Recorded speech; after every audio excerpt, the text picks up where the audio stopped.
o'clock, I just finished a very long run of the INDISIM2 controller. It was about 5 hours. The controller, what it actually does is it automates the simulation runs on the NetLogo application using this input file right here. The reason why it was so long is because I looked at 2,500 different combinations of initial bacteria 1 and initial bacteria 2 in the range from 1 to 50, 1 to 50. So 50 times 50, 2,500. And once it was done,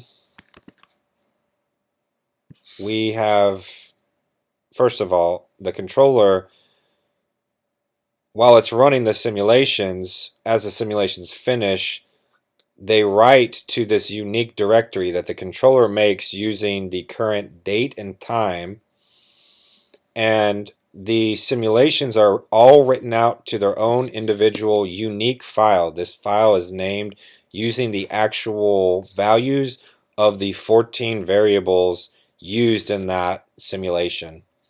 Now, after, in this case, there are literally 2,500 files. After that's done, we run a post-analysis program that just basically goes through all of those files, every single one, compiles them into one file so that we can finally sort of do some interesting stuff with this data. We can look at it graphically. So let's look at the scatter plot, because that's going to make the most sense first. The first thing you can see, this sort of striking, is there's a very sort of clear leveling off. You get to a certain point, a certain combination of initial A and initial B, and that's basically just initial bacteria 1, initial bacteria 2, and then on this axis is your total bacteria population. So it gets to a point and it just doesn't really appreciably matter. It really only drastically changes in this range of 1 to 20 and 1 to 20. The other thing we notice is this strange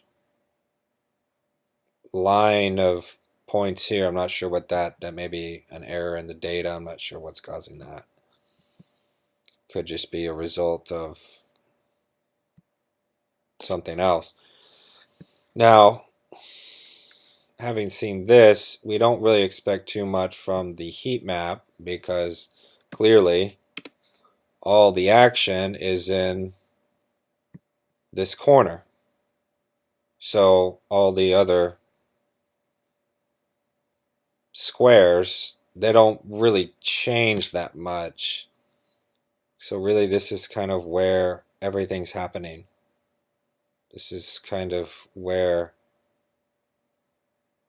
the initial bacteria, A and B, sort of can affect the total population. Very interesting.